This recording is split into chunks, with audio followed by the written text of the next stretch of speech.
Hello, world. A few years ago, I started a journey asking the question of what makes a Japanese person Japanese. Why would I, a Canadian, spend a couple years delving into Japanese identity? Well, my wife is Japanese, which makes our kids both Japanese and Canadian. In Japanese, they're known as Hafu because one half of them is Japanese, so that kind of implies that they're not fully Japanese. In Canada, they can call themselves Japanese Canadian, half Japanese, half Canadian, or simply Canadian. Because, as Canadian Prime Minister Justin Trudeau so eloquently put it, a Canadian is a Canadian is a Canadian, and the diversity of our country is actually one of our greatest strengths. Take me for example. I've always called myself Canadian, but if you trace back my ancestry, I'm also lots of things. My father is of Chinese descent, but his family moved to Guyana over 100 years ago when they came over as indentured laborers. They'd been there so long that my father's sole language is English. And can I pause on this picture for a second and say that I've never thought of my father as a stylish guy, but man, he's looking pretty slick along with the rest of my aunts and uncles. But on to my mother, who is mostly British but was born in Belize. I say mostly because recently she found out she has some indigenous Central American mixed in, which means I do as well. Anyways, she grew up all over the West Indies with her family, and after marrying my father in Guyana, promptly moved to Canada and they became Canadians. Despite their varied backgrounds and having moved to Canada in their 20s, they could easily call themselves Canadian. I was born in Canada, so that makes me a Canadian, and no one has ever questioned if I'm Canadian or not, despite having such an eclectic background. My wife's story is much simpler. She was born and raised in Tokyo, and her family has lived in Japan for as far back as they can remember, with some claims to samurai lineage even. And, like me in Canada, no one in Japan has ever questioned if she's Japanese or not. But our kids, they are both Japanese and Canadian. So why is it, in Canada, if they call themselves Canadian, people won't question them? Whereas in Japan, if they call themselves Japanese, it's not accepted so easily. Perhaps it's because there are people like the former Prime Minister of Japan, Aso Taro, who have proclaimed that Japan is one nation, one civilization, one language, one culture, and one race, the like of which there is no other on this earth. So that got me thinking, what makes a Japanese person Japanese or not? Is it the blood that runs through their veins? A parent they were born to? The country they grew up in? Is it how they look? How they act? How they speak? To seek answers, I went to the far north, Hokkaido, to talk with the Ainu people who have lived on the land for thousands of years. I went to the far south, Okinawa, who've had many influences, from Chinese to American to Japanese. I went all over Japan and met with Zainichi Koreans, whose families came to Japan from Korea generations ago. Nikkei Brazilians, who returned to Japan after generations away. Hafu, who have one Japanese parent and a strong connection to one another. Hikokushijo, who grew up partly outside of Japan and often feel like outsiders upon returning. Refugees, who may have been born and raised in Japan but can struggle to attain citizenship. And I met with naturalized Japanese, who became Japanese later in life. I met with all kinds of Japanese, who are Japanese, but it's complicated. So I went out asking the question, what is being Japanese?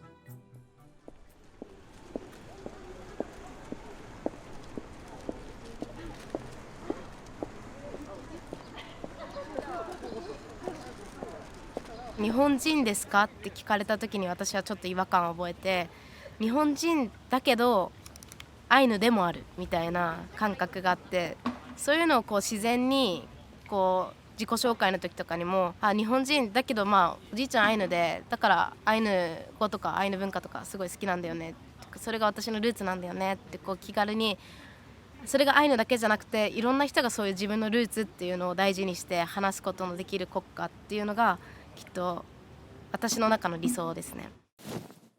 So Maya is Ainu, and they are the indigenous people of northern Japan in the area now known as Hokkaido. 私は北海道のビラットリ町二部谷というところで育ったんですけど、ビラットリ町二部谷というところは人口の7割から8割がアイヌの血を引いていると言われているぐらい、こうアイヌ文化がこう強く残った地域で、文化だったり伝統工芸っていうのに触れながら育ちました。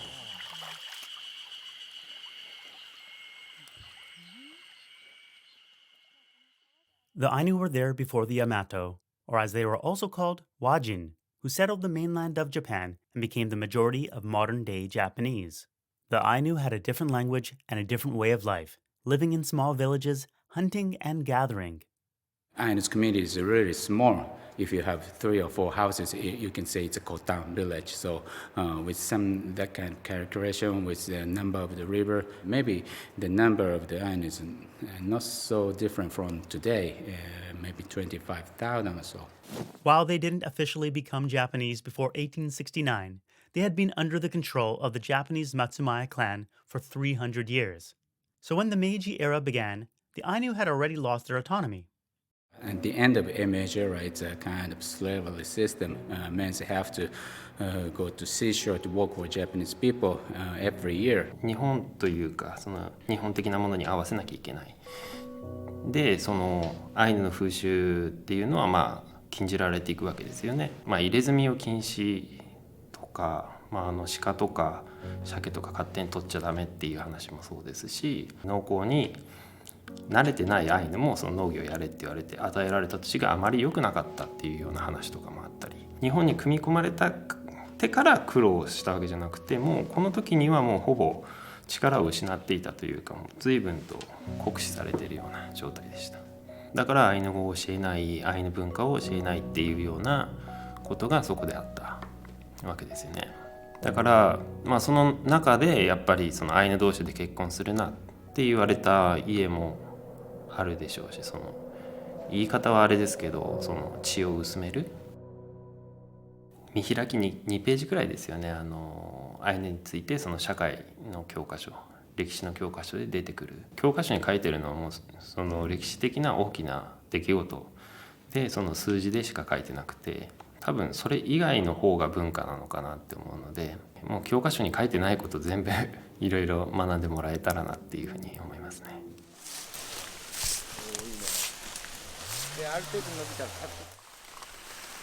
To find out what wasn't in the textbooks, I traveled to Hokkaido, where Maya and her relatives were undertaking an annual collection of tree bark that will be used to make traditional Ainu cloth. 今日はまず家族みんなでおひょうはぎ、おひょうにるという木の皮をはぎに来ました。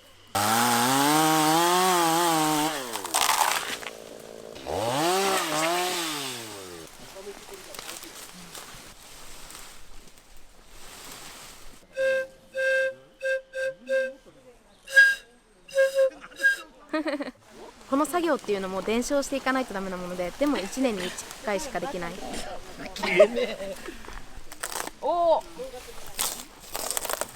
今このようにこうアイヌだったりとかアイヌではない人とかもこうやって一緒にやっているんですけど、もともとこれはアイヌではないとできない儀式だとかアイヌではないとできないものだっていうのではなくて、きっとアイヌの人たちはもう人間っていうくくりで人を見ているんで、なのでいろんな人がこうやって共同する形が本来あっていい形で、なので今回もすごいそれに合っていて、すごい楽しいというか嬉しい幸せなことです。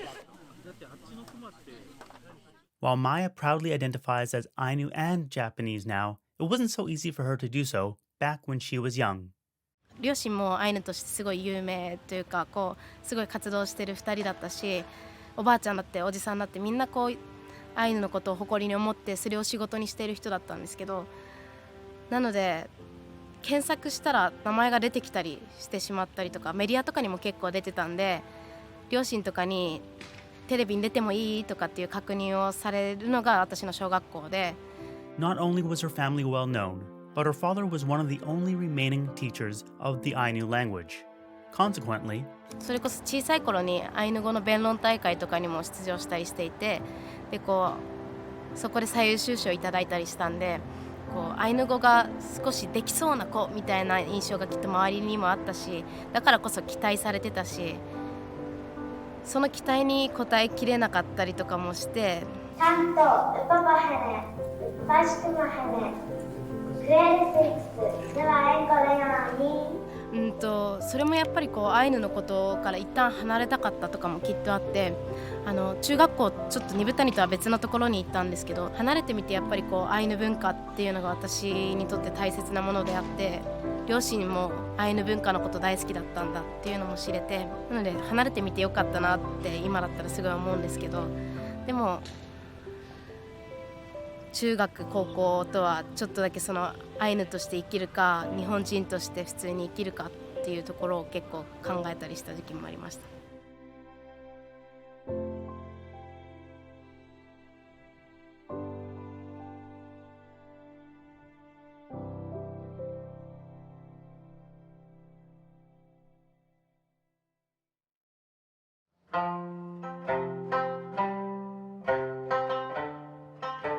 On the opposite side of Hokkaido is Okinawa, Japan's set of semi-tropical islands.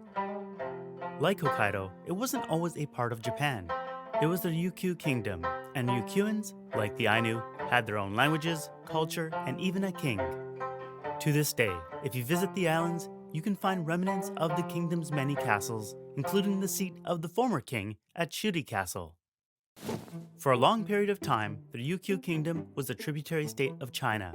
If you're like me and don't know what a tributary state is, in the kingdom's case, they were allowed to remain independent but had to acknowledge China's superiority and send a regular token of submission, a tribute. In return, they received educational opportunities in China, as well as granted access to Chinese markets. They had the right to trade with China, something Japan did not enjoy. In 1609, the Japanese feudal lords of the Satsuma domain invaded the Ryukyu kingdom and made it into its vassal state.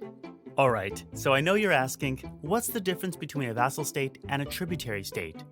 A vassal state is like a puppet state, where the rulers are allowed to stay in place, but the real power controlling the show is the puppet master.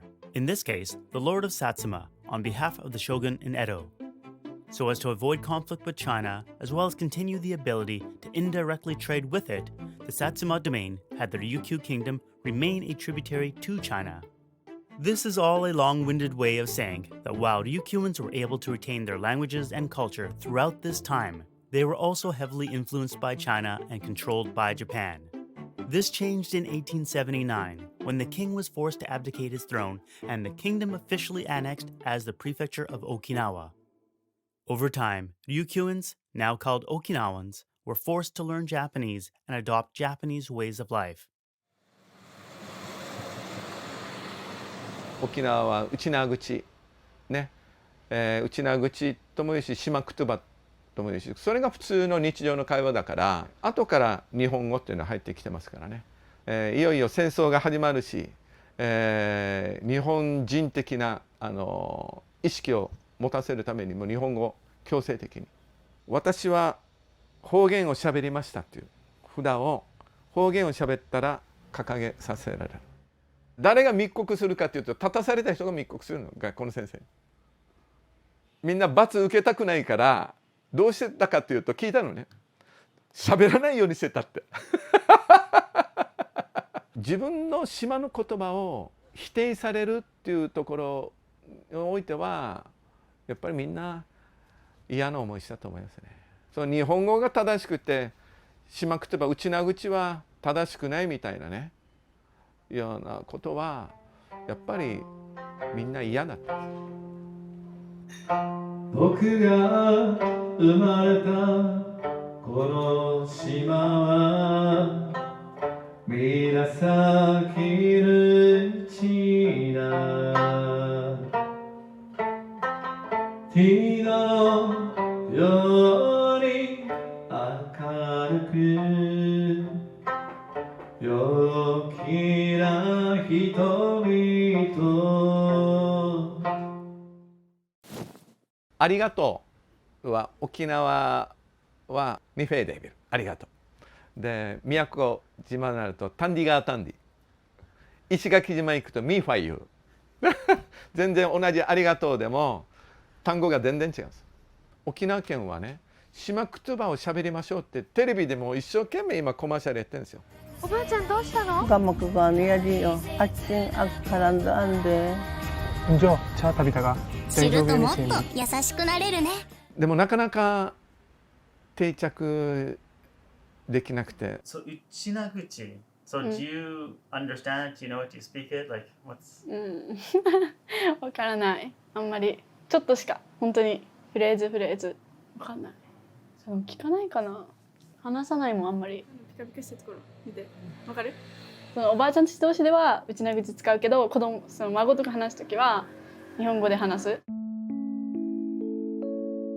Interestingly, I met Luna completely by chance. While meeting with a local professor at a cafe, she happened to drop by and share a meal with us. I thought she was one of the professor's students who knew about my documentary, and so I asked if she would help find locals to interview. Unbeknownst to me, she was only at the cafe looking for a job, but nonetheless, she kindly helped me both interview people and find interviewees, like her grandma. I guess that explains her favorite Okinawan phrase. イチャリバ町でもうどんな人でもその時に会えばもう兄弟だし姉妹、それはいつもある心には。Anyways, her Obaa-chan was incredible, and when asked to introduce herself, went on a direct-to-camera 5-minute monologue. 名前は大城和子。年齢は85歳になりました。で、出身は北部なんですよね。沖縄の北部、ずっと北の方、35年間教員しました。とってもやりがいがある仕事で、今亡くなっても私は幸せな人生であったと自信を持って言える。ただ途中で実際の時に戦争を体験して山の中を、暗い山の中をね、生まれたばかりの妹をおぶって逃げ回った。やんばるの山をね、ずっと逃げ回ってして妹は3歳になる時に餓死して亡くなった。おじいさんもマラリアにかかって亡くなった。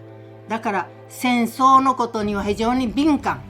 戦争のことは敏感だから、私が教職員のね、現職の頃は必ず戦争と平和について、やっぱり道徳の時間なんか使ってね、非常に力説した。絶対平和でないといけないよ。これは沖縄の教職員が一番大事にしてずっと守り通してきた。戦争はダメ、平和。だから基地も戦争につながるものだから、とっても嫌悪している。嫌だと思ってる。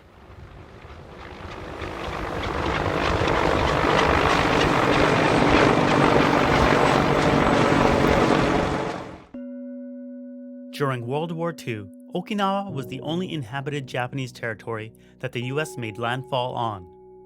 It's estimated that a third of the civilian population of Okinawa died during the war. For 27 years after the end of the war in 1945, Okinawa was administered by the US. During that time, Okinawans needed a special travel permit to enter Japan, as they were considered neither US citizens nor Japanese citizens. Yukihiro told me about his first experience traveling outside of what was then called the Ryukyu Islands to visit Japan. 幼稚園生の時に、母親に連れられて、東京に初めて来ました。船で、まだ通貨はドルなんで、沖縄で円に変えて、鹿児島の港でね、食堂に入ってカレーライス300円とかだった。300円で、うちのお母さんは円がわからないからね、バッグにあったお金全部バーッてテーブルに出して、わからないから取ってって言ったんです。僕は子供の頃にそういうすごい自分の母親がわからないから取っていってた時のここの鹿児島のおばちゃんのびっくりした顔っていうかね、忘れられないですね。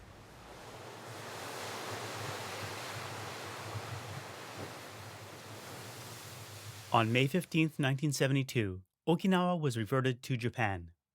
The currency changed from dollar to yen. Cars switched from driving on the right to the left.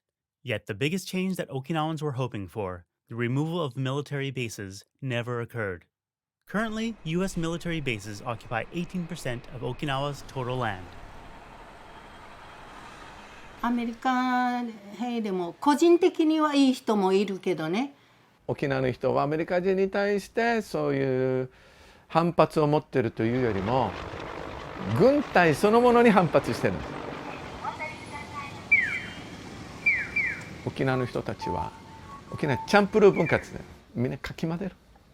いろんな文化をね、いいとこ取りっていうかね、仲良く生きていこう、生活していこうっていうのが沖縄の人の中にすごくあると思います。日本人という意識感覚はもちろん持ってますけれども、それよりももっとやっぱり深いのはやっぱりうちなんちゅ、やっぱりそれはその島で生まれ育ったという、ごく自然な思いですね、うちなんちゅ。私はね、根っからの沖縄人。沖縄人。日本人であってもいいんだけど。Even though I have a Japanese passport, if there's Okinawan passport, I would choose.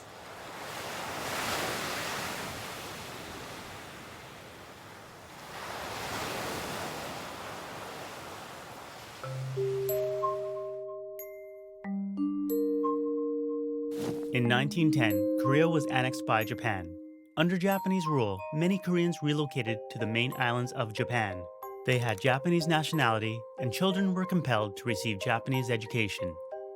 At the end of World War II, Korea's territories were reverted, and over 1 million Koreans were repatriated to Korea, but over 500,000 remained in Japan. When the Allied occupation of Japan ended in 1952, Koreans formally lost their Japanese nationality. In Japan, these people are called Zainichi Kankokujin, or Zainichi Korean. So before I could finish filming and editing this section on Zainichi Koreans, a strange thing happened. One by one, 3 different people involved pulled out. One was helping behind the scenes, but 2 of them were people I was interviewing. Out of the over 50 interviewees I talked with, it's only Zainichi Koreans, who were initially on board with the project, that decided it was best to not have their name or face attached. Why is that? I remember one day filming in Tokyo, near a busy train station, when I heard a little van with a loudspeaker that said, "We Japanese citizens, and this country Japan, will be gone one day." Ultra-right-wing groups in Japan are going all out with hate speech rallies targeting ethnic Koreans. Insults against Koreans fly across the streets of the Japanese capital, Tokyo.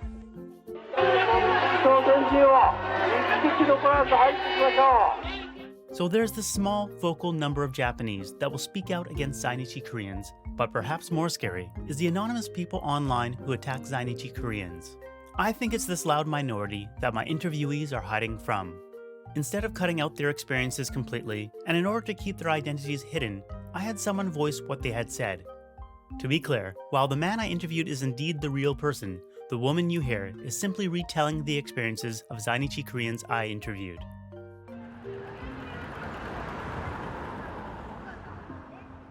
私は在日韓国人3世です。私の祖父母が戦時中に日本にやってきました。その当時は日本の統治時代で行き来できたのです。祖父は働きに来ていて、後に祖母も日本に来て、日本で子供を設けました。戦争が終わり、父方の家族は自国へ帰りましたが、生活環境は日本よりも劣悪でした。とても貧しかったのです。そこで日本に戻ろうということになりました。すでに日本の朝鮮半島統治は終焉を迎えていたため、船で密入国しなければならなくなっていました。でもその船はとっても粗末なものだったんです。その上穴が開いていたので沈み始めていたんです。乗っていたみんなは早く沈むぞと水をすくって捨てていました。私のおばは何の協力もしないでじっと座っている年配の男性を見つけたんですね。そこでおばは、おじさんもやってくださいよ、手伝ってくださいよ、何してるんですか。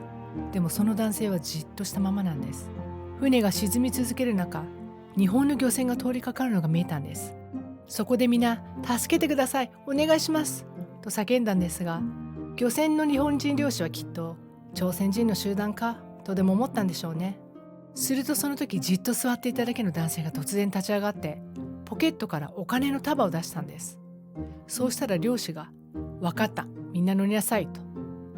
それがあって父が生まれ、私が生まれ、そしてみんな生き延びることができたんですね。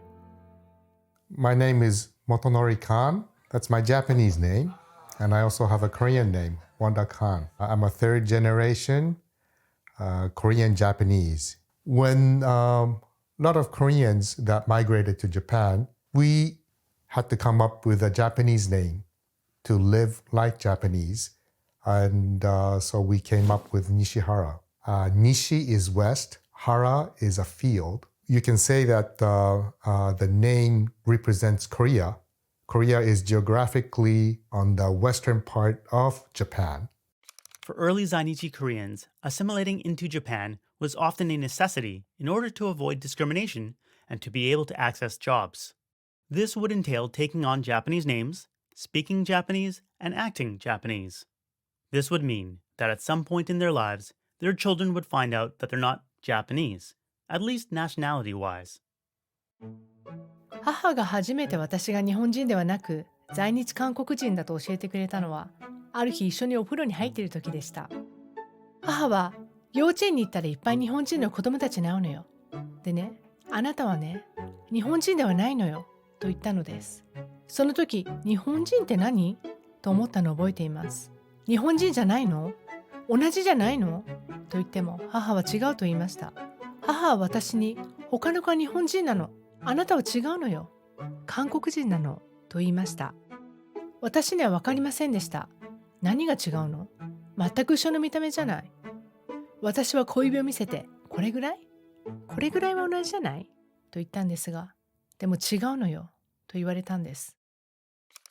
My father and my mother knows very little Korean. My grandparents decided to not to teach Korean. Their intent was so that they can localize faster into the society.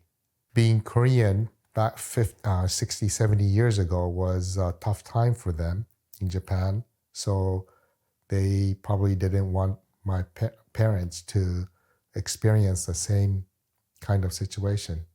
私は17歳の時、初めてたくさんの在日韓国人になったんですが、夏休みに私の父が私をサマーキャンプに入れてくれたんですね。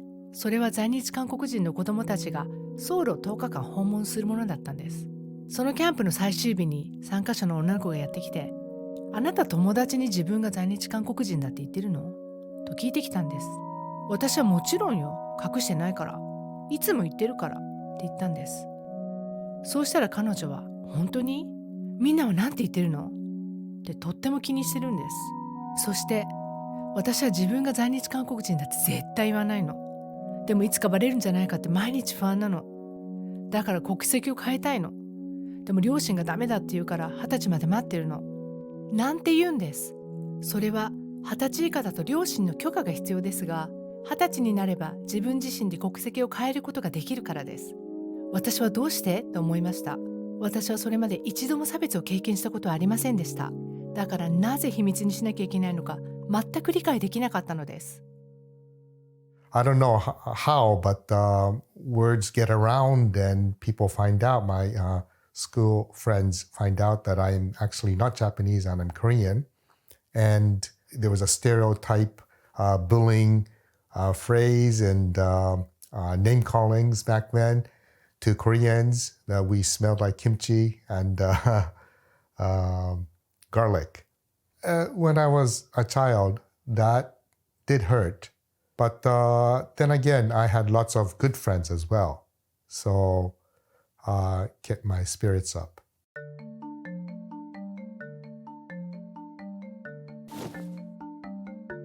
In 1908, the first Japanese started emigrating to Brazil. There was a shortage of labor on coffee plantations, and so Japanese farmers moved to work there, many to the state of São Paulo. Currently, Brazil is the country with the largest community of Japanese descendants, who number 1.4 million. Starting in the 1980s, during the peak of Japan's bubble economy, reverse migration occurred. Brazilians of Japanese descent, Nikkei Brazilians, started returning to Japan.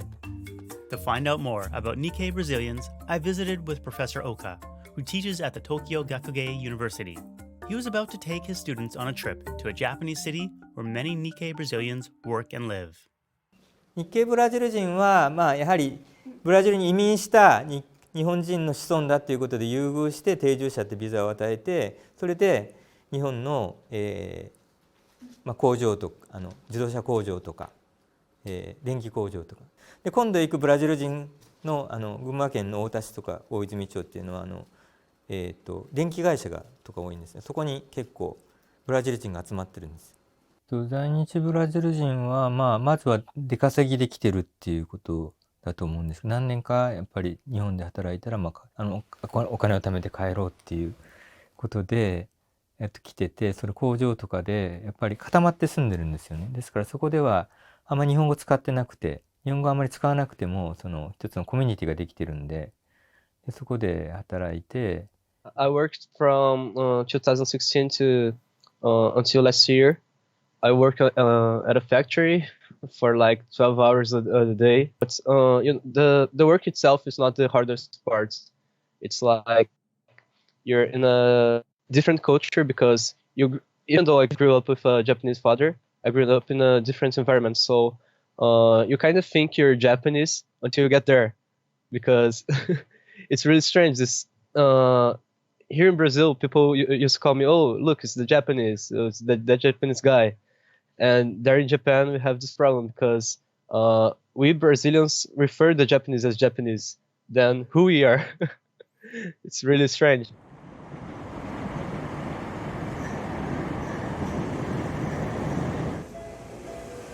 Hello, my name is Erika, and I'm from Brazil.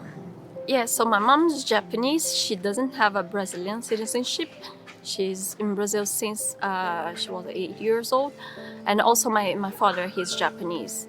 They don't have Brazilian citizenship, so they both have a Japanese passport. So Erika came to Japan to work, but unlike Tetsuo, who found factory work through a temporary employment agency, she has a white-collar job and transferred within her company. I interviewed her via video a month before she arrived in Japan. Why is it you're going to Japan, I guess? Why are you moving? Okay, so actually my husband received a job offer to work there as an engineer. So we thought it would be good for his career, and actually he really likes Japan. You are Nisei, right? Yes. Oh, right. Nisei means second generation. So Issei would be first generation, Nisei, second generation, Sansei, third generation, and Yonsei, you guessed it, fourth generation. Okay, and so how was your Japanese? Non-existing. Because like my parents came to Brazil when they were children, but my mom just learned Portuguese when she was an adult, like when she was 24.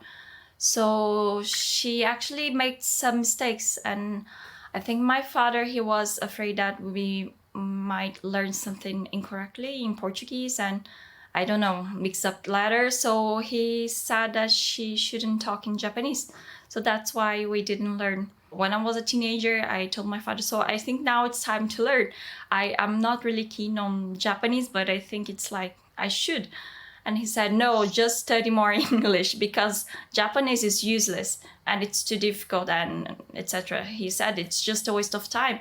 But it happened that now I need Japanese. Like, I'm very nervous because everything will be new. Like, I don't have any friends there and I don't speak Japanese. And my friend in Tokyo, she said, just come here and say that you're a foreigner. Don't say that like you're learning. Don't say that like it's not important for them that your parents are Japanese, because then you should speak Japanese. So they will get confused, like you do a lot of odd things. And so that's my main concern.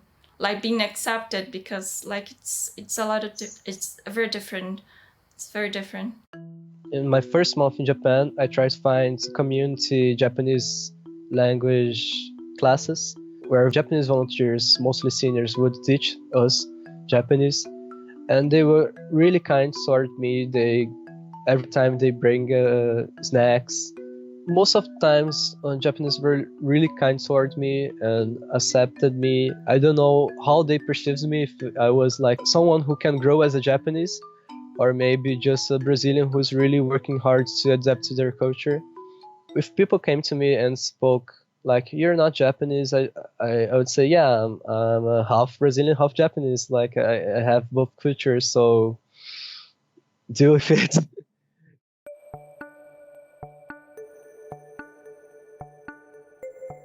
It often seems that being Japanese is a yes or no thing. You're Japanese or you're not. However, there's a term for those that have one Japanese parent, hafu, as in half Japanese. Some hafu don't like this term, as it can make them feel like they're half a person. So there are those that would rather be called daburu, as in double. But of course, some don't like that term either, since it can be taken as they're twice as good as someone else. More practically, many Japanese don't know the term dabaru, so the term hafu is what most use by default.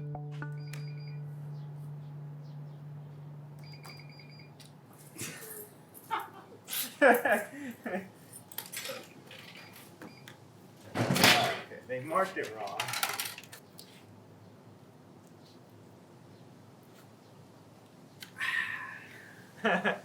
So I was born in the US and raised there, so all my banking information at the time was US Bank. So I remember having a little bit of embarrassment when I would go to like an ATM, for example, at 7-Eleven, put my bank card in, you have to select the English option. The voiceover is like, welcome. And everyone in the area, I was afraid like, oh, they can hear this and they'll know that I'm not actually Japanese. And I felt, it's so silly to think about it now, but I wanted to just be Japanese, or what my mind thought, you know, a regular Japanese person was. So I didn't like the fact that everyone could hear that. And it's so silly when I think about it now because, you know, I do speak Japanese, I do speak English. I am from America. I don't really have to be embarrassed about any of this. So I don't really worry about it now because I am both. My name is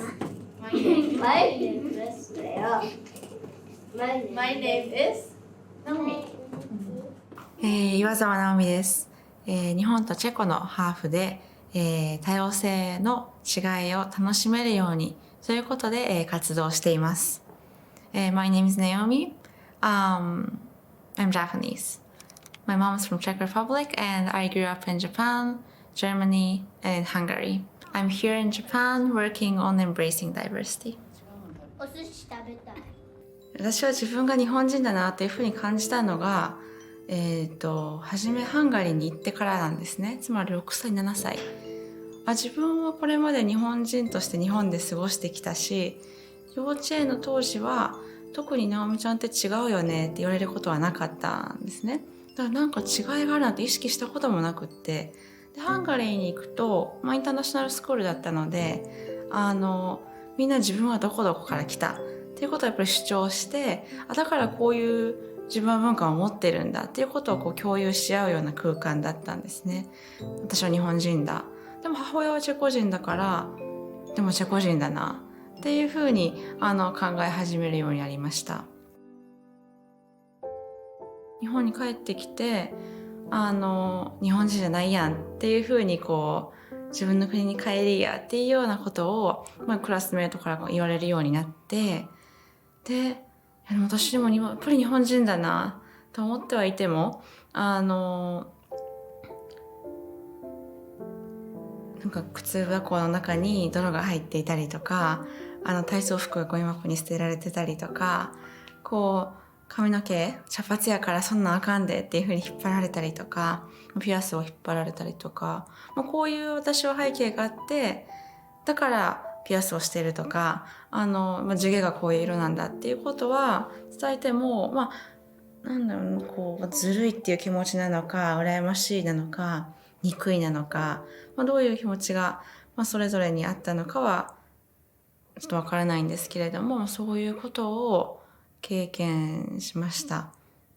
で、その後中学校ドイツだったので、やっとここから脱出できるというような気持ちだったんですが、ドイツから脱出すると、それはだいぶまたインターナショナルスクールで環境は違っていて、またその自分はこういう国から来たということをこう堂々と主張できる。Yuki, Karen. But something happened when Naomi returned back to Japan for high school. She reunited with friends and teachers from elementary school and was surprised to learn that many of the students who were interested in studying abroad are learning about overseas.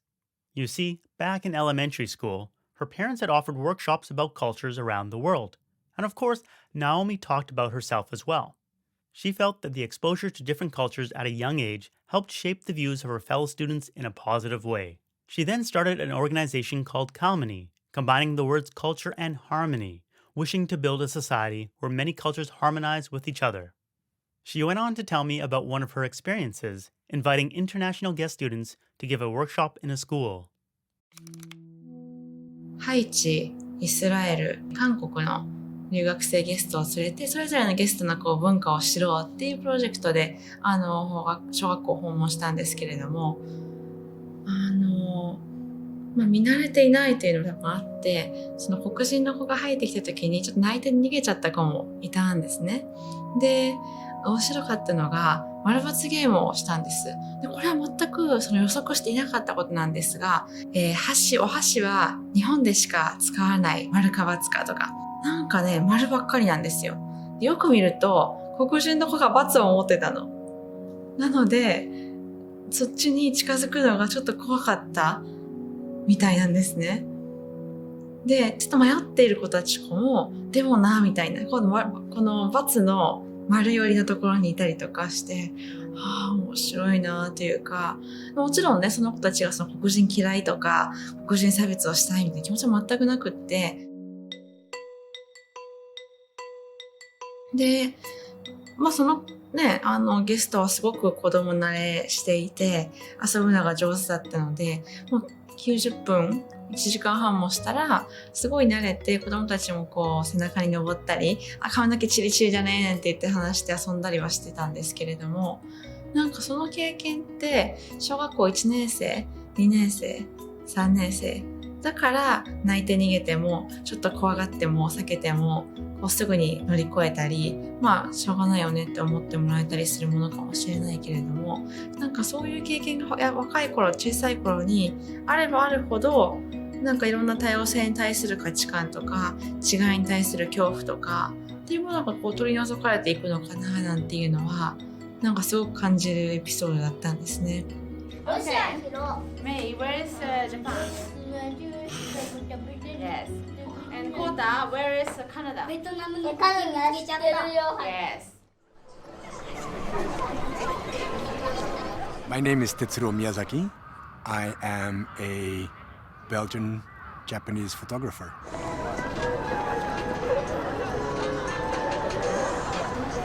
Internet connection here sucks.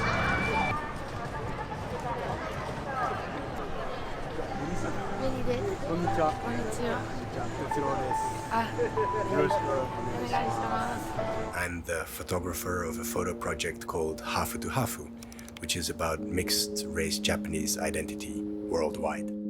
And as a matter of coincidence, Naomi was pictured as part of Tetsuro's project. He's taken 120 photos from Hafu from almost 100 different countries combined with Japan. So I meet people.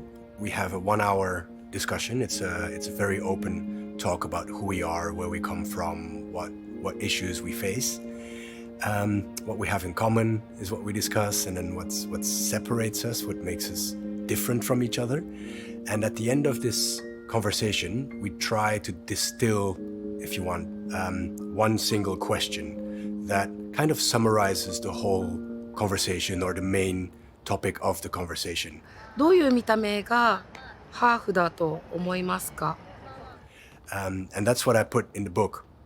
Most commonly, when we talk about Hafu in Japan, we talk about white, Japanese, bicultural people.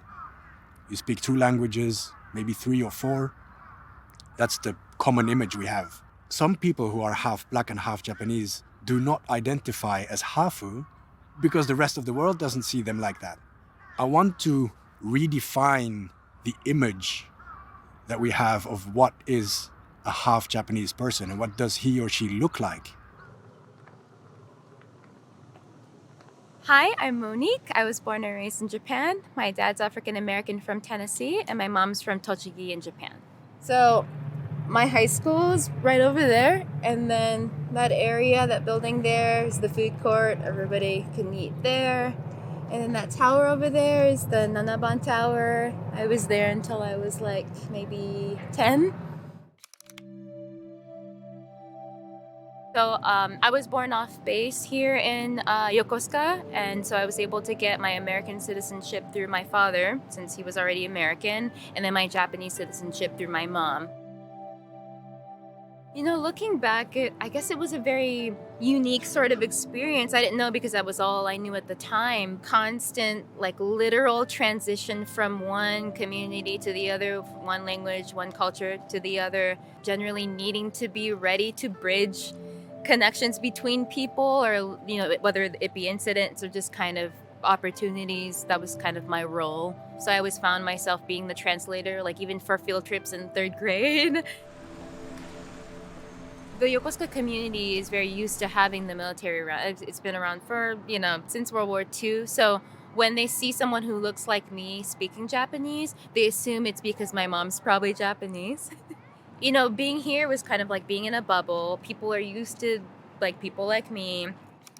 And I imagined when I moved to New York that perhaps like I would just kind of get to be myself, whatever that meant.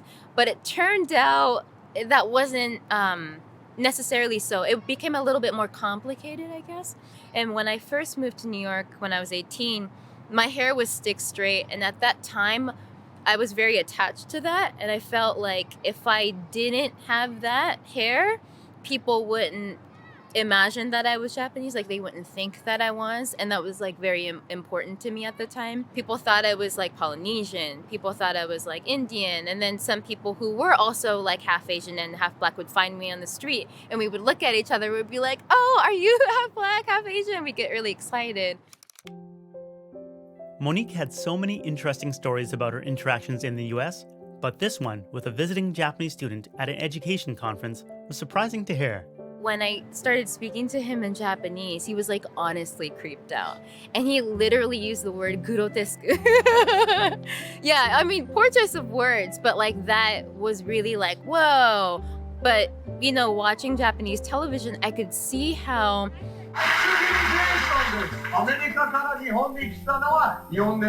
you know, Japanese people might be led to sort of imagine people who don't look Japanese, who speak Japanese, to be like curious creatures or just kind of like something fun to look at, sort of. Why Japanese people? Why?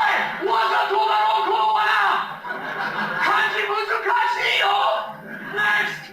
And so I really hope that more Japanese people can become familiar with just kind of, you know, Japanese speakers can look very different, whether or not they have Japanese blood in them or not. 名前はジョー・リバーです。お父さんがアメリカ人で、海軍でしたね。で、お母さんは日本人でした。日本で育ちました、ずっと37年間ですね。で、僕のこと、自分のことを定義するとしたら、まあ地球人ですね。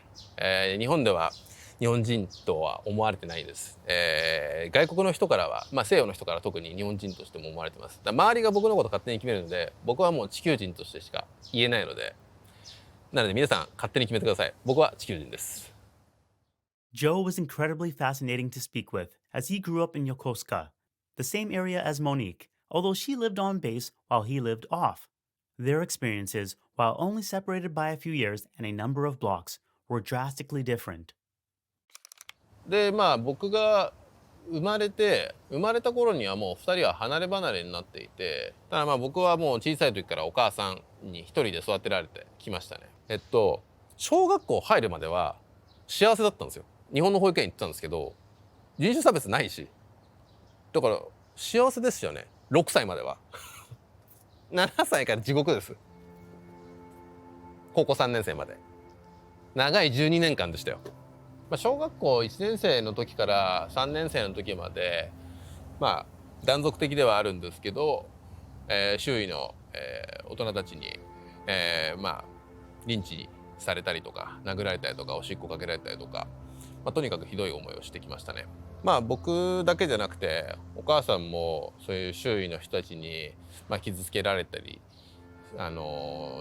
傷つけられそうになったこともあって、それこそなんか黒人のなんかね性器が好きだとかもっとひどい言葉を言われたりとか、小学生たちにも黒人のことが好きな女だよなお前の母ちゃんはって言われたりとか、僕は小学校2年生の時に小学校6年生の子たちにみんなの前でリンチにされたりとか、羽交い締めにされてね、別にもう一人だけじゃなくて何人にも殴られたりとか、まあそのおしっこかけられたりとか、まあ、牛乳かけられたりとか、チョークで体中塗られたりとかね。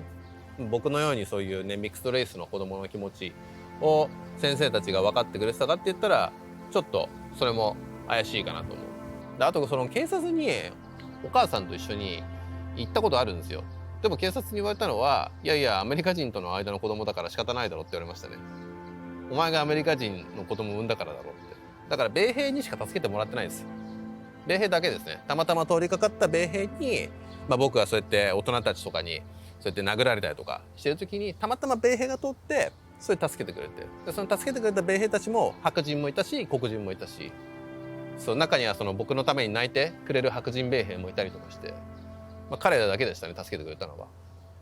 やっぱりその東京の外国人がたくさんいるところで、もし僕が育ってたら多分横須賀で受けた人種差別の経験はしなかっただろうし、もっと違う経験をしたんじゃないかなと思いますね。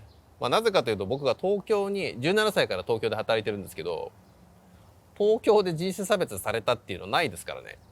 他の地方の出身者の人に僕はこういう話をしたことあるんですけど、みんな考えられないって言うんですよ。だからその言葉がやっぱ嬉しかったですよね。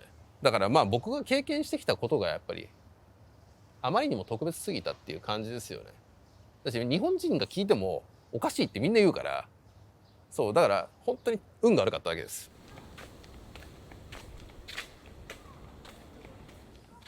So for model shots, do you always have to be majime, or do you like? I don't think so. Okay. Right. So at the age of 17, Joe became a model. He started working in Tokyo, found a more international scene, and his life changed for the better.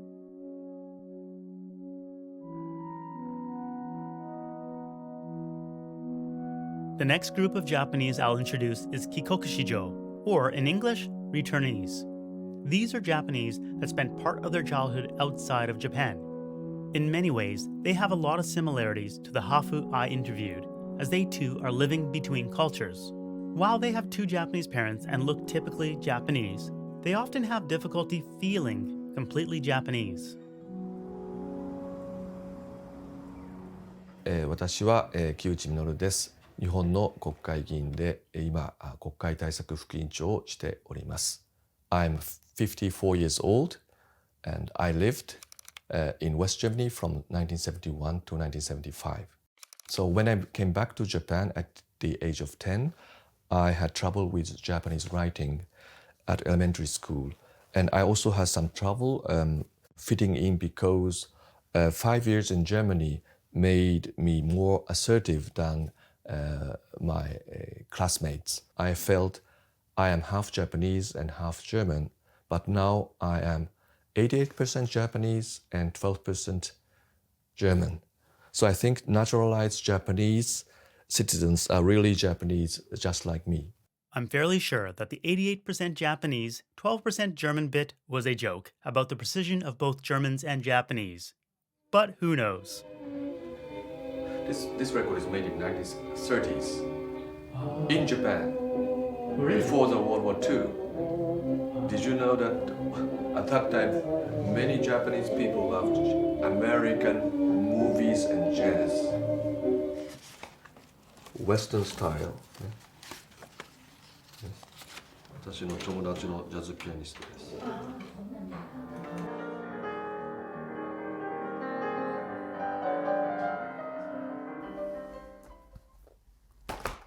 Hi everyone, my name is Kyoto Tsuji. I am currently a third-term Diet member of the Japanese House of Representatives. Tsuji-san was of particular interest to me, as he grew up for most of his childhood in Vancouver, where my family and I used to live. We're actually both the same age, and his English name in Canada, Andrew, is in fact my middle name. At the age of 4, our family immigrated to Canada because my father, who was a Japanese Canadian, wanted the kids to grow up elsewhere, not Japan. From junior high, a lot of my friends became non Native Canadians who immigrated from Hong Kong and elsewhere to Canada to study and eventually go on to good universities. And these kids taught me that I was Asian and Japanese. They're good friends, but these colleagues, students, would expose me to Japanese comic books, Japanese movies that I didn't know. And they would say, hey, you're Japanese. Why do you act Canadian? You're Asian. And we're Chinese, and we know your culture better than you, and you should be ashamed of yourself. So that's when I entered a very, very big identity crisis, a dilemma.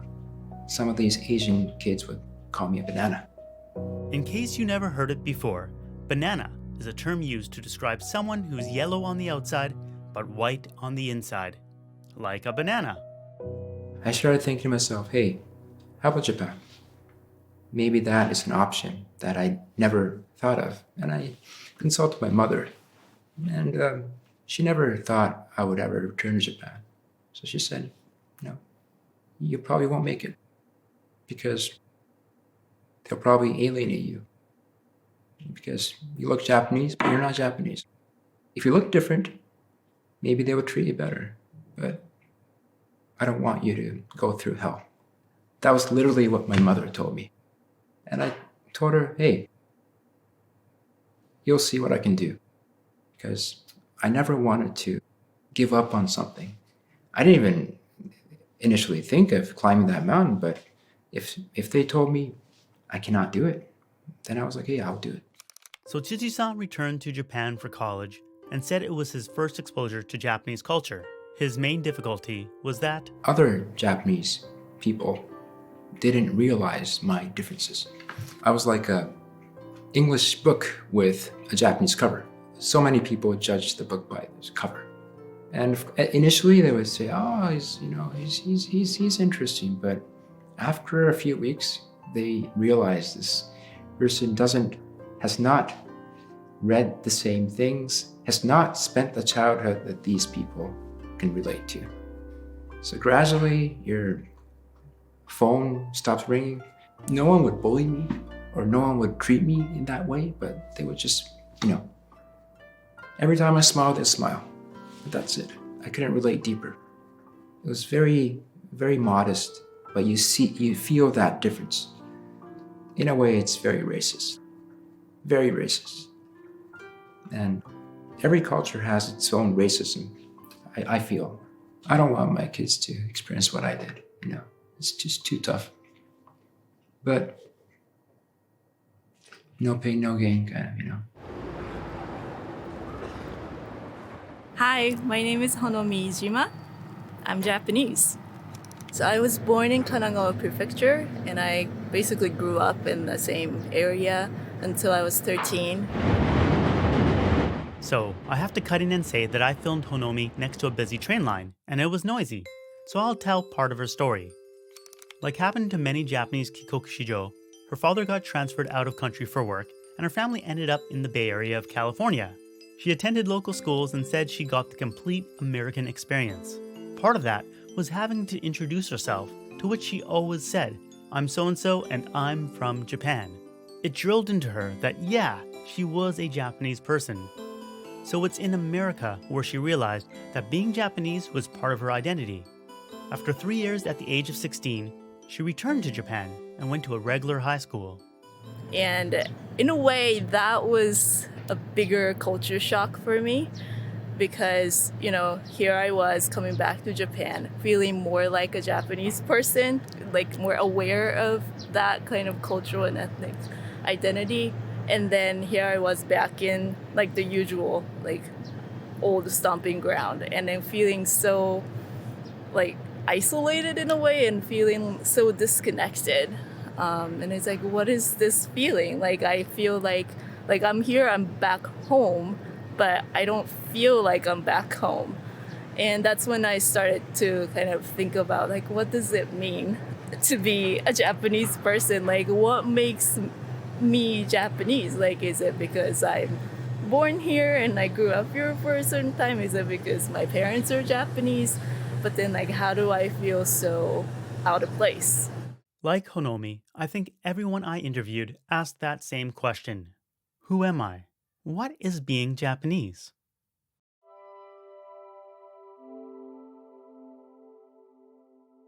But my first real memory of not knowing who I am came with football. The World Cup when I was a kid, football.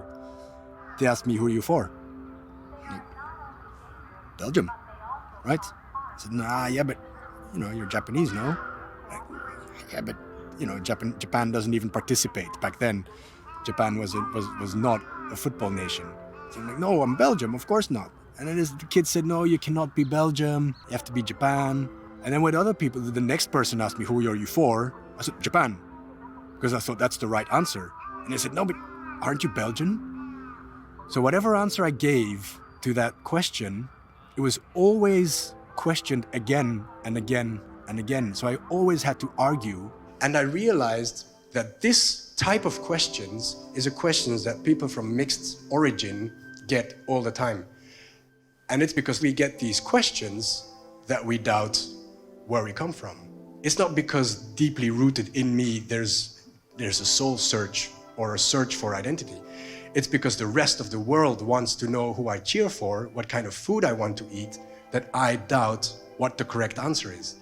And throughout the years, I learn to answer, and that answer is a mix between how I feel and what I think people want to know from me.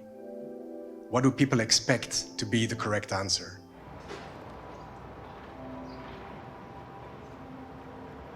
こんにちは、斉藤大和と申します。ボビーと呼んでください。日本で生まれてアメリカで育って、今日本に住んでます。I think in terms of Japanese like identity, people want a yes or no, black and white answer. I remember back when I was this guy like a snot-nosed brat and thinking like really judging other Japanese Americans because they couldn't speak Japanese, but they would still call themselves Japanese. And I'd be like, you're not Japanese, like you don't even speak Japanese. And I really cringed like at my past self because like that kind of mentality is really dangerous. And I think, when you get to that level, you're like, well, my family is like from samurai lineage and like, my family is, and it's like, that doesn't matter. This question is super simple. What is being Japanese? That is a very difficult question to answer. Although Japan is an island nation, it has always had a lot of interaction with the Asian mainland and beyond. As a result, Japanese people have a lot of different ancestries, and Japanese people from Hokkaido are different from that from Honshu or Okinawa. But they are all Japanese. If I wanted to give a definition, it would be something like this. People who live in Japan, speak Japanese to some extent, and think of Japan as their home are Japanese. It's easy to determine what's not Japanese, but it's harder to determine what is Japanese, so what's left. And the more I talk about this and the more I think about this question, the simpler my answer gets. And that is, it's what's on your passport. And it could be as simple as that. Do you have a Japanese passport? Then you're Japanese. You can compete in the Olympics for Japan. You can play tennis for Japan. Then you're Japanese.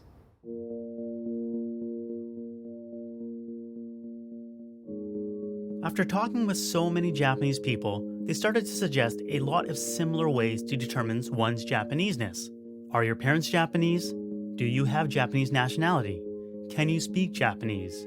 Where did you grow up? And then I came across an academic framework that listed it out. It proposed 7 aspects of Japaneseness. Nationality, or citizenship, quote-unquote pure Japanese genes. Language competence, place of birth, current residence, level of cultural literacy, subjective identity. In this framework, my wife would fall under quote-unquote most Japanese because she ticks off all the boxes. On the other hand, my kids, who are half Canadian, differ in a couple ways. They don't have quote-unquote pure Japanese genes. Sorry about that. They also weren't born in Japan, but otherwise, they'd be able to claim all other aspects of Japaneseness. だから日本って日本の枠組みから外れた人たち、たとえ日本人として生きてきたとしても枠組みから外れた人たちは差別対象になっちゃうんですよ。だから日系人も変な日本人って言われたりするし、そう帰国子女ももちろんその対象になるし、枠組みから外れちゃう人、その枠組みに対してプラスアルファされた人もやっぱ同じ対象になっちゃうんですよね、日本だと。ちょっと変だよねって。そう。なんかよくもう純粋なアイヌはいないっていうヘイトスピーチがもう本当うんざりなんですけど、その純粋な民族なんているわけないじゃないですか。どの時点で 100% だったのかっていう話で、純粋な和人いますかっていう話ですし、それ証明できますかっていう話ですし。As it so happens, some people have started taking DNA tests to see how much Japanese they have in them, like Max Capo, who recorded his real-time reaction to his test results on YouTube. Oh! I'm 48%. I'm actually less half Japanese than I thought. I'm 48% Northern Japan. What is Northern Japan? It's circled.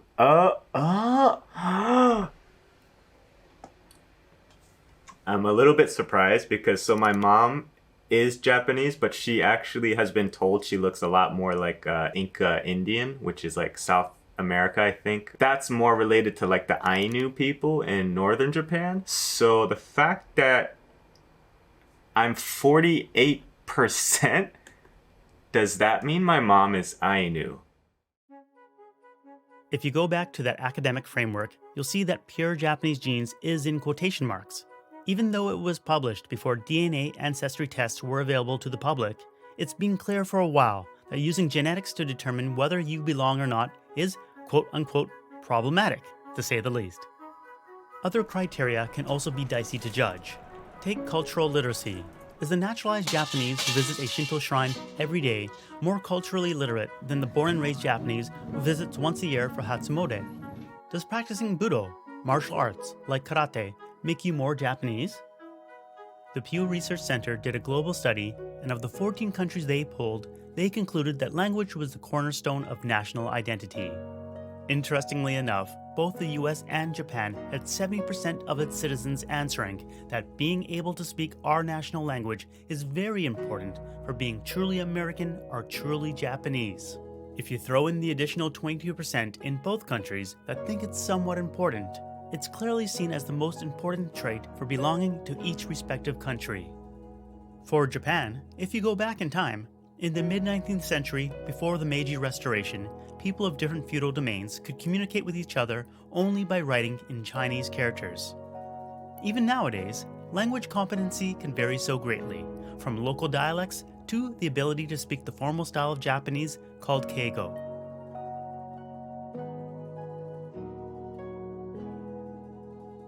はじめまして、私はエイミと申します。メキシコから来ました。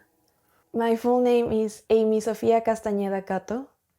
Yes, I have both. In Mexico, we use the dad's last name and the mom's last name. She was born in Mexico and attended a bicultural Japanese-Mexican school there, but she recently moved to Japan for university. Did you learn Japanese growing up or in school? Yes, my mom taught me a little bit when I was a little kid, but it was really basic stuff. And in school, I had Japanese classes for 1 hour every day. And Japanese was more like a class, kind of like maths. You know, it's a class you have to take and you have to pass. So you end up not liking that class. They divided into levels. So, you know, like very basic and number 5, level 5, which was the highest one. And I was always in the highest one.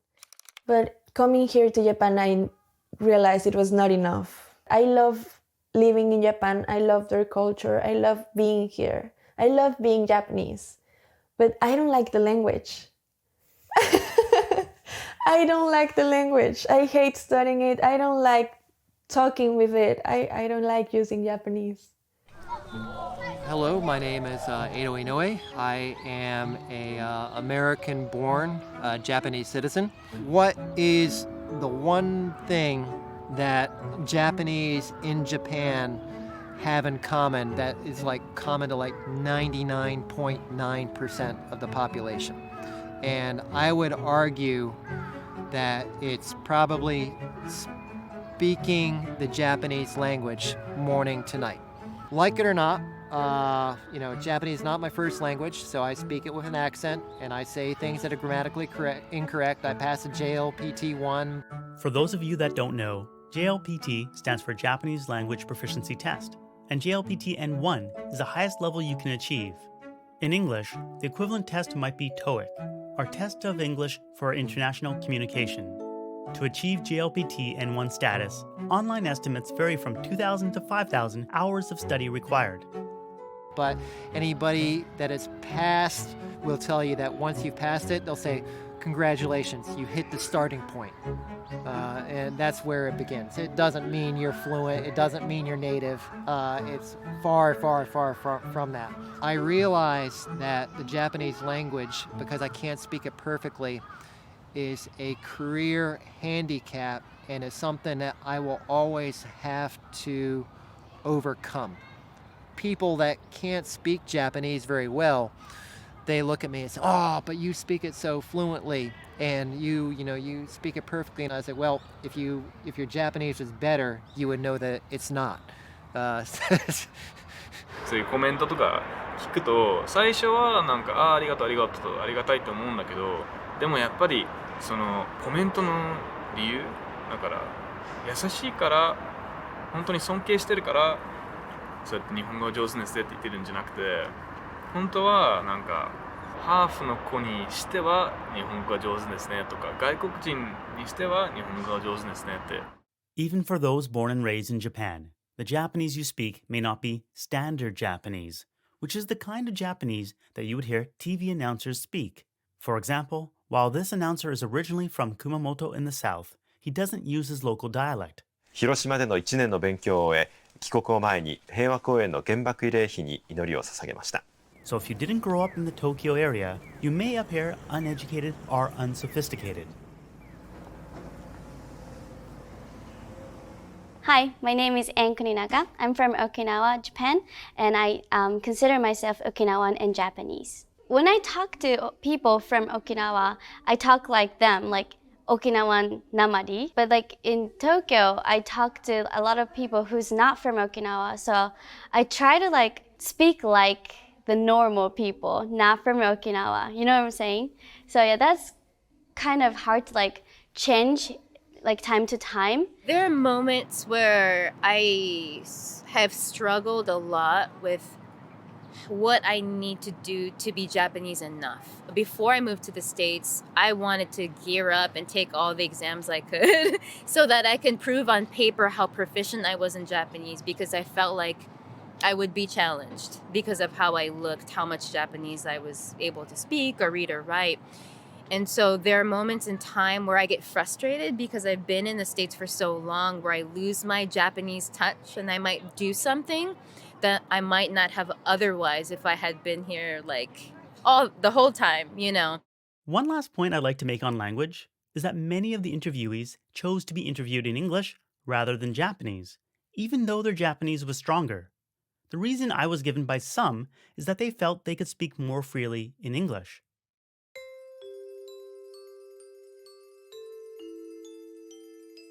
Now, a group of people who often struggle with the Japanese language are the Nikkei, which is the term for Japanese who emigrated from Japan to live in a different country. If you go to the Japanese Overseas Migration Museum, it's fascinating to see where the majority of Nikkei originated from. I actually went there with a couple members of a group called Nikkei in Japan. Hi everyone, I'm Milena. So my story is I'm half fourth generation Japanese American. Originally, it was started to make like people like me who are like of Japanese descent, like give them a home in Japan, because a lot of us, we come here and we feel like people don't really understand us because we look kind of Japanese but kind of not, and we don't really speak Japanese often. But as this group has evolved, it's kind of become more just anyone who is of Japanese descent but that doesn't really necessarily feel that they are full Japanese, like they fit in with like the homogenous kind of culture here. Hi, my name is Nina. I was born in Japan and lived here until I was 8, and then I moved to the US. My mom's Japanese and my dad's American. Coming back here to work as an adult has been a lot more of a challenge with my identity because I speak Japanese and I know all the customs, or most of the customs, and the way to get around and speak Keigo and everything. Yes, Keigo. I mentioned this earlier, but Keigo is the formal version of Japanese, and you can find it used in Japanese workplaces. Carrying on. But no matter how hard I try to like fit in the situations where I should be Japanese, people don't look at me as Japanese. And I get very frustrated with how, you know, people get really surprised by how I speak Japanese, or the fact that I can use Keigo, and they're like, oh, it's so embarrassing. I'm Japanese and I can't use Keigo like you. It's like, well, I'm Japanese too, but it's never Japanese enough. When you want to be Japanese, I think others consider it to be very, very important that you actually speak it flawlessly. I find that a lot of non-native often try to catch up and learn Japanese because they think that then they will fit in better, but it doesn't help enough. It's not enough to speak Japanese, to be considered to be as Japanese as you'd want to be. I tried to join our Nikkei Student Union as well at UCLA, and there was a large group of people who spoke Japanese, and I got asked the question like, oh, so you're Japanese, right? And I'm like, yeah. And they're like, oh, so you speak Japanese? I'm like, no. And then they're like, oh, so you're not really Japanese. So that was kind of like the epitome of my college existence, I think. My family only knows English. It's like, and I think it's because of our unique experiences as Japanese Americans going through World War II and just having that traumatic past. My mom taught me about like my history as a JA, because I'm 4th gen, so that means like my family went through internment, my grandparents went through internment. That was really, really painful for them, especially my grandfather. Like he lost friends, people like during the war, you know, he lost his best friend, wouldn't talk to him anymore just because he had a Japanese face. They had things stolen from them, they had like bricks thrown at them, you know, just really, really bad things. And my mom was always like, you need to remember that. Oh.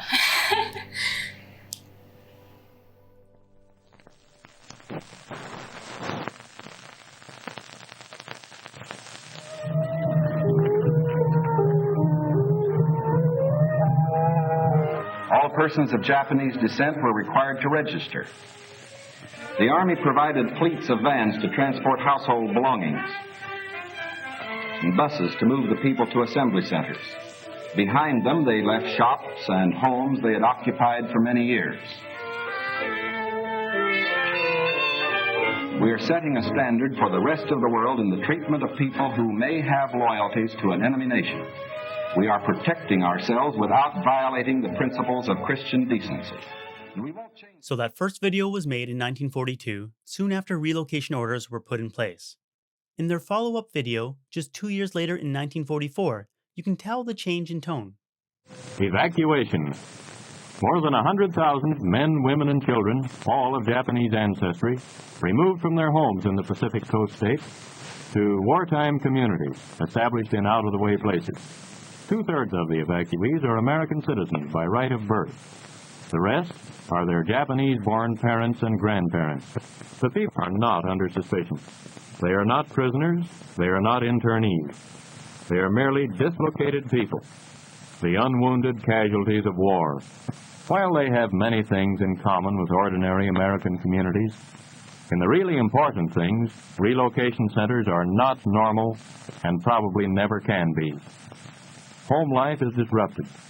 Eating, living, and working conditions are abnormal. Training of children is difficult. Americanism, taught in the schools and churches and on the playgrounds, loses much of its meaning in the confines of a relocation center. Yeah, when I was like 6 years old, my mom told me like, like you're Japanese American, you know, you have to act a certain way. You can't like act out in public because your family went through so much, you know? At the risk of over-explaining, Nikkei in America and Canada, who were forcibly detained during World War II and taught how to be good Americans and Canadians at the camps, naturally wanted to fit into society and prove their worth when they got out. This meant abandoning their native language and culture. For their children and the generations that followed, many stopped being able to speak the language and understand the culture. This created a group of people who didn't quite fit into the country they were born in or the country their ancestors were from. I don't really see myself as Japanese. And people, when I came here, they try to make me like, oh, you're an American. But I don't really see myself as just American. I see like there's Japanese and, you know, there's all these different identities. But I know I'm Japanese American. It hurts so much to not be seen for like who you see yourself to be.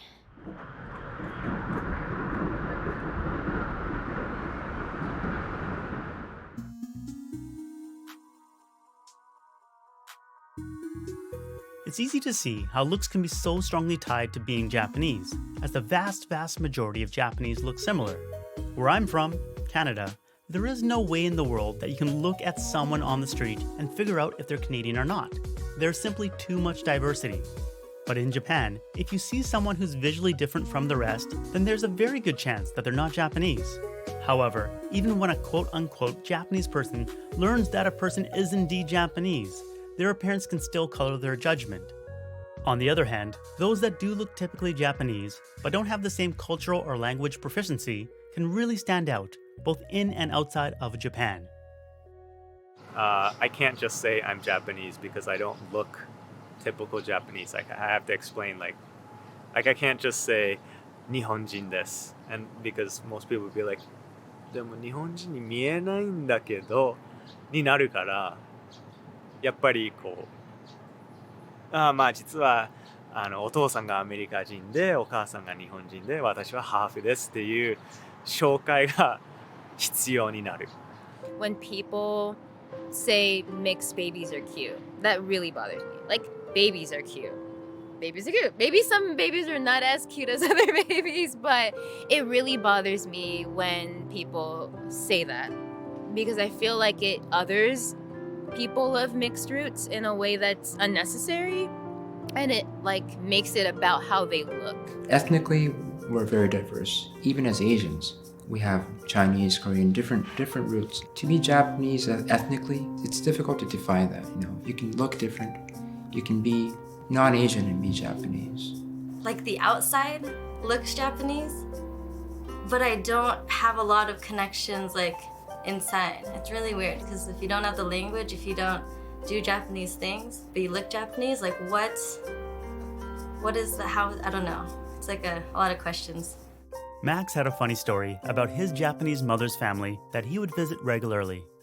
Basically, every time I would go visit them, my own oji-chan, my mom's brother, would always be like, "Oh, Max, like, お箸上手ですね." Or like, 納豆好きなんだ?すごい日本人っぽい. And I'm like, you do know I am the son of your sister. And I never could say it to him, but I always thought it was hilarious, like how he treated me so much like not Japanese, even though it's like, it's your own sister's son. It's a loaded question if I say I'm like Japanese to like an Asian American, because from my experience, that will always provoke an argument.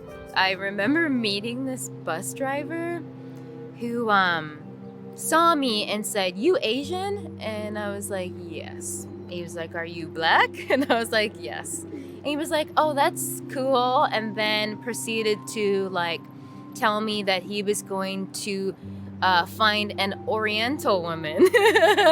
He was gonna quit his job in New York and find an Oriental woman, and he was going to make children like me. Wow, that's new. Like I didn't even know what to say. 私高校生の頃お寿司屋さんでバイトをしていたんですけれども、お寿司は握らせてもらえない。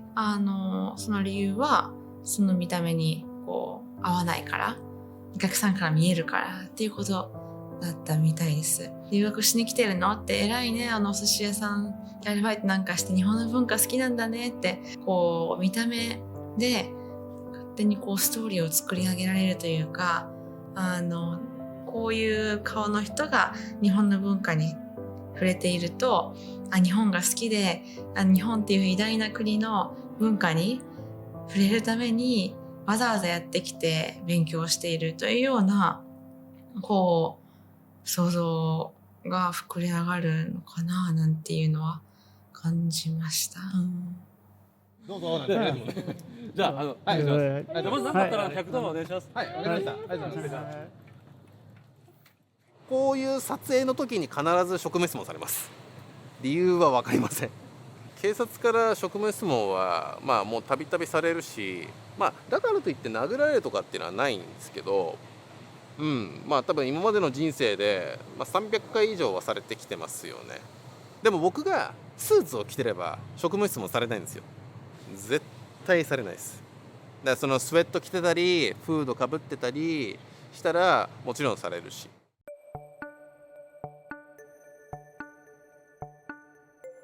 A growing group of people that don't get much attention in Japan are refugees. While the number of refugees coming to Japan was quite low a couple decades ago, easier access to travel visas has caused a surge in recent years. 上海です。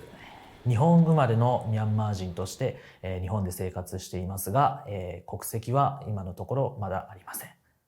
本当に小学生の頃はやっぱり自分がまず外国人であるっていう自覚は一切なかったです。ずっと6年間カタカナで名前を書いていて、で、日本の人は漢字で書くところをずっとカタカナなので、そこでちょっと違和感があったぐらいで、自分はもう本当にミャンマー人であるっていう自覚は全くなかったですね。で、やはり中学に入ってからやはり周りからいじめを受けることになりまして、でそこでなんて言うんでしょう、自分が日本人ではないっていうところがすごくそのいじめを受けてすごい理解することができたんですね。自分はもう絶対どう頑張ってもその時はですね、日本人にはなれないから、だからミャンマー人としてやっぱり生きていかなければいけないっていうところで気持ちをやっぱポジティブに変えて、でそこで学校生活を送って、大学に入る時にですね、自分が行きたい学部がやっぱその留学が必要っていうことと、あとは自分自身海外とか日本へ行ってみたいっていう気持ちですごく考えていたんですが、その大学入試をする時にですね、その両親からやっぱ自分のステータスっていうのはそのパスポートがない、やっぱ無国籍なんですと。なのでやっぱすごく危ない状態だと。でそこでようやく自分がなんかミャンマー人でもなく日本人でもなく無国籍状態なんだっていうところを、そうですね、私が17歳になりますかね、その時に初めて知りました。At this point, you might be wondering how Shankai could be a citizen of no country even though he was 17 years old. In Japan, citizenship is passed through jun sanguini, our right of blood, which is unlike much of the Americas, which is jus sali, our birthright citizenship. So despite being born in Japan, Shankai didn't automatically get Japanese citizenship. 現在やっぱ正直やっぱ自分の中でやっぱこれずっと無国籍状態を続くっていうのもやはり海外にもとても行きにくいですし、あとはその結婚することもできないんですね。でなのでやっぱそういった問題がすごく多いので、あとはその帰化することはできます。でただやっぱそこで問題となってくるのがやっぱミャンマー人という国籍をもらうのか、あとはもう日本っていう国籍をもらうのかっていうところでは今もすごく悩んでいます。やはり天秤にかけた時にやはり日本の方がまだいろいろとなんていうんでしょう、汎用性が高い、いろいろと便利であるっていうところもあって、で今のところはちょっと日本の帰化申請をトライしてみようかなっていうふうに考えています。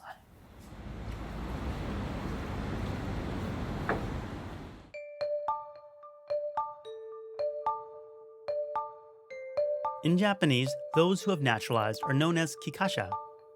In comparison to other G7 countries, the amount of people naturalizing and becoming Japanese is quite low. This leads many to think that naturalizing is not easily possible.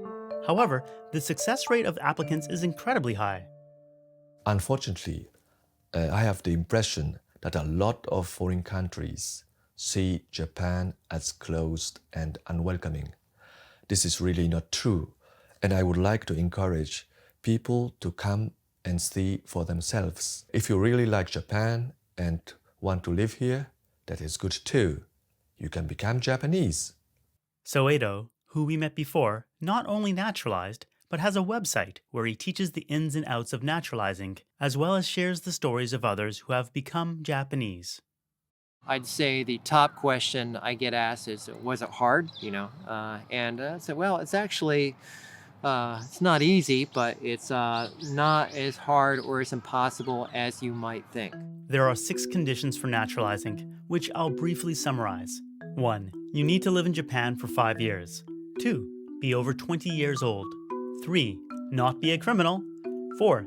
Be able to support yourself financially, which generally means you speak elementary school level Japanese and have a job, or you have a family member supporting you, or you just have lots of money. 5. That you'll give up any citizenship in any other countries, although there are some exceptions. And 6. You've never tried to overthrow the Constitution of Japan. Another common question Edo gets is why he chose to become Japanese. Having permanent residency, that gives you permission to live and work here. And the optimist would say, oh, they would never, ever, ever take that away from me. But the person that looks at it from a life insurance point of view said, well, I'd rather have the right to live here and work here unconditionally. They can fine you, they can jail you, they can even execute you, but they can't deport you. And in 2020, a permanent resident's ability to leave and re-enter Japan was temporarily paused as the government tried to control the spread of coronavirus. On the other hand, Japanese citizens did continue to retain their right to re-enter the country. I'm David Chart. I'm Japanese, but I was born in the UK. I came to Japan 15 years ago when I was 31 and naturalized 2 years ago.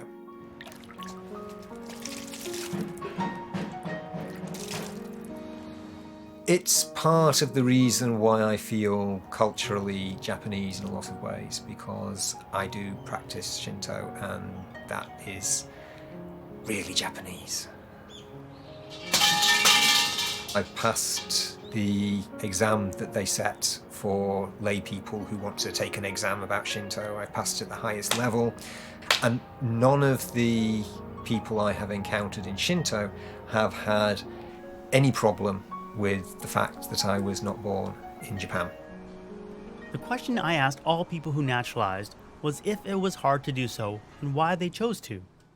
At the point I actually naturalized, I was just switching between 2 jobs. And so my most recent income was actually under 3 million yen. That wasn't a problem. So you don't have to be earning a high amount of money. You just have to show that you are earning and that you can probably continue earning. And I do know of people who are Southeast Asian, who work in factories and who have naturalized. When I made the decision, I'd been in Japan for 13 years. And by that time, Japan felt like my country. You get some YouTubers saying they would never naturalize in Japan because they want to be absolutely sure they can always go back to their own country. That's why I naturalized. I wanted to be sure that I could always come back here. So it's kind of funny that when David was returning to his former country, the UK, he encountered some issues. Had to line up in the non-UK, non-EU passports lane, which had a much longer queue. Got to the front, hand over my passport, and the immigration official looks at it, looks at me. I didn't know they handed these out. First time I went to the US, because that's where my father lives, the guy looks at my passport and says, Japanese passport. Why do you have a British accent then? my accent. My only theory is that he's had sensitivity training and has been told you do not tell people they do not look like their passport, but hadn't been told not to tell them they don't sound like their passport. Another visit to the UK, the guy told me, well, you don't exactly look like a typical Japanese businessman, do you? No. Have you been to the UK before? Yes, a bit. Wow, never seen this before. Someone not of Japanese descent with a Japanese passport. And the guy who was actually studying me says, yes, but is this okay? Hang on a minute, you're actually thinking about not allowing me to enter the UK because I'm white on a Japanese passport. That's interesting. Japan has always been no reaction at all, just thank you, sir. Even when I had someone who had Kenshu, say, trainee on her badge. So it's a virtual certainty that I was the first white person with a Japanese passport she'd seen, because there aren't that many of us. No, not even a flicker. Even though he doesn't get any reactions at Japanese customs, that's not necessarily the case in his everyday life. I stand out visually among the typical Japanese population. Japanese doesn't really have a word for Japanese people who don't look like most Japanese people. Foreigner is just wrong.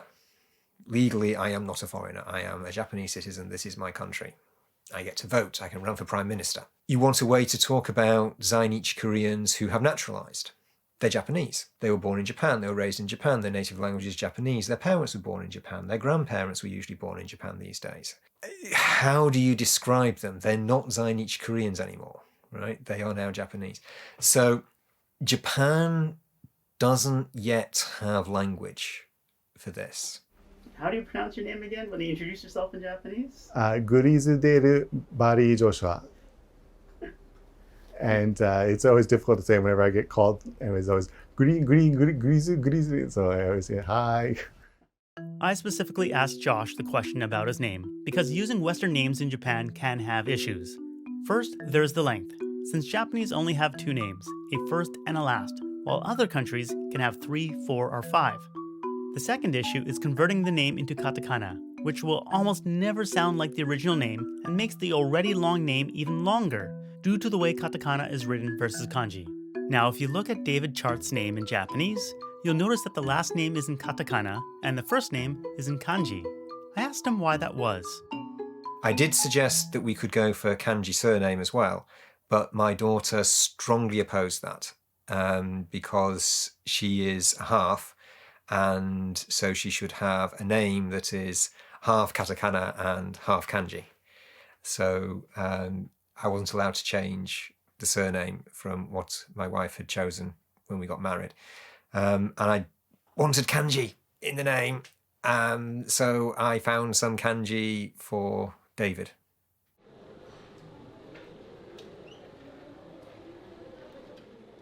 My name is Barry Joshua Grisdale. I'm originally from Canada, but I became a Japanese citizen in 2016. So in my mind, I expected becoming a Japanese citizen would be a very grueling procedure and very difficult with maybe pushback from the people at the ministry. But in fact, everybody's very welcoming. They're very encouraging, and they provided all the information I needed to take the first steps. I also had a home visit. So the person from the ministry that came to my house, it was only about 5 minutes. They sort of just checked and sort of did a quick look around, checked my closet, and then that was it, kind of thing. There's always these stories about, they check your refrigerator to see if you're eating natto and stuff like that. Unfortunately, I had put all that natto in there for nothing. Yes. In Japan, you get a caseworker who goes through all of your documents with you, tells you what you need, makes sure you've got the right things, tells you if you haven't got the right things and what you need to do to fix it, and sticks with you for as long as it takes to get your application fixed, and that's free. Now, the reason for that is not necessarily because Japan loves immigrants. It's because Japanese law says that central government bodies have to provide full help to enable you to fill in applications. What I've experienced as a pleasant shock was that when I naturalized to Japanese citizenship about 8 years ago, the foreign ministry personnel was very friendly. They gave me a lot of hope. Yeah, I was always a little hesitant and concerned that my disability would affect my application process. I've heard horror stories from on the news from other countries. Stories of people who want to immigrate from the UK to Canada, even that they have a family member who's disabled and being rejected because their family member would be a strain on the welfare system. So I was trying to be as proactive as possible. To say that I do have a disability, but here's my contributing back to society, the things I'm doing.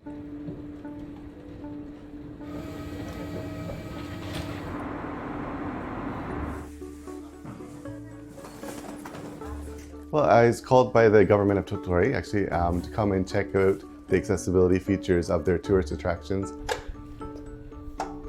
So it's great that they, even just in the public area, they have an accessible toilet. And it's well kept and quite nice. Are you not nervous about this? A little bit, but...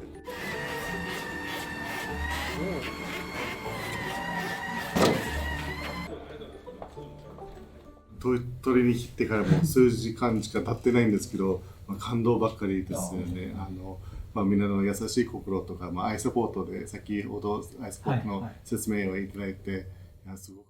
That was the biggest thing that surprised me is that it didn't have any effect. They're mostly concerned about my stability as a Japanese citizen, whether I had employment, how long I'd been here, how many times I'd left the country, whether I was actually being part of Japanese society was more of an issue to the people in the ministry than whether I had disability or not, or whether I'd have some sort of effect on the welfare system. And then I first saw that I became a Japanese citizen in Kampo, which is sort of the government gazette. So every day in the morning, I would constantly be refreshing the website and checking all the names, and so it was a stressful couple months for me. But when I saw my name in there, I was so ecstatic, and actually I have it printed out. It's on my wall at work with my name highlighted on it.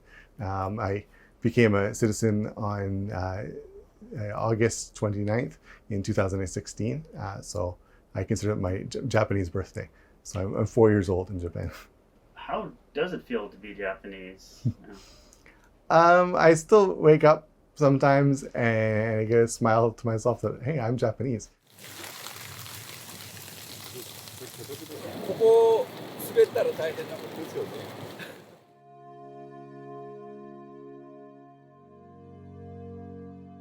Remember how the nationality law basically doesn't allow for dual citizenship? While it's true in general, there are exceptions to this, and thus there are Japanese with dual nationality, like the children who have one Japanese parent and one non-Japanese parent, like my children. A more famous example was the tennis star Naomi Osaka. I say was, because before she turned 22, she decided to keep only her Japanese nationality. But for those who aren't in the limelight, the majority have actually never chosen, and thus still possess dual nationality. Japan revised their national laws in 1985 to say that the big change back then was you could inherit Japanese nationality by birth, not just from your father, but from your mother as well. And they created the choice nationality law, which says once you become an adult, you then have 2 years to make up your mind and formally declare that you choose Japanese nationality. Now, it's on the books, but it's never been enforced. But that just because it's on the books and never been enforced doesn't mean they can't decide to enforce it in the future. I only have a Belgian passport. I gave up my Japanese nationality when I was about 18 or so, because I was told I had to choose at 22. So I thought, why wait until I'm 22? I might as well choose now because I live in Belgium. Living in Belgium or the Netherlands, where I live now, within the EU is much easier on a European passport than on a Japanese one. So for me, the choice was not only because I identify as Belgian much more, but also it's just easier. アメリカ人と日本人の家族がいて、一つの家族を選ばなくちゃいけないって言われたら、そんなの普通の人は選べないじゃん。だって両方とも愛してるし。It's not an easy choice. It's choosing sometimes between your parents. So which one do you love most? Which country do you love more? It can be a practical choice. Japanese passport is really strong. But often it's also a choice of the heart. It's how do you feel like most? And a lot of half Japanese people would prefer to have dual nationality, dual citizenship allowed. One main thing against dual nationality, in my perspective, is military service. What if there's war? What do you do? Who do you choose for? One unique story I came across was that of Jason's, a fellow Canadian. He always thought he was only Canadian, but when he applied for a student visa to study Japanese in Japan, he found out otherwise. And actually, when I applied for my visa, when I got the news back, they rejected it, and I didn't know why. And they told me that my name was on the family registry, something my dad never bothered to tell me about. And so they made me go through this whole stressful process of getting my family registry from Japan and everything. By the time it was over and when they handed me a Japanese passport, it was kind of a weird feeling in a sense. And that I know that I'm not Japanese like everyone else who holds this passport because I grew up in Canada. But in some ways it kind of felt like I was validated in a sense when I was handed it.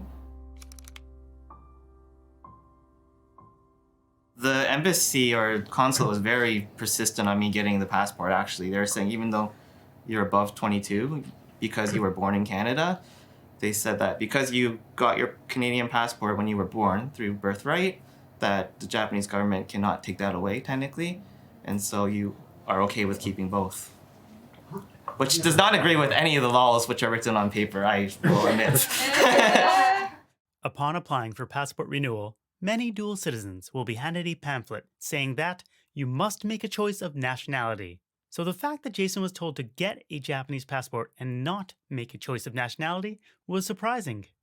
Yeah, in terms of Japan's, I guess, laws on passports and stuff and dual nationality, I don't know, I think they are outdated. 日本って結局いろんな国、いろんな文化、いろんな人々が最初から混ざってる国だから、いろんな人たちを日本に住まして成功させたら本当に日本の未来を多分救ってくれると思うんだけどね。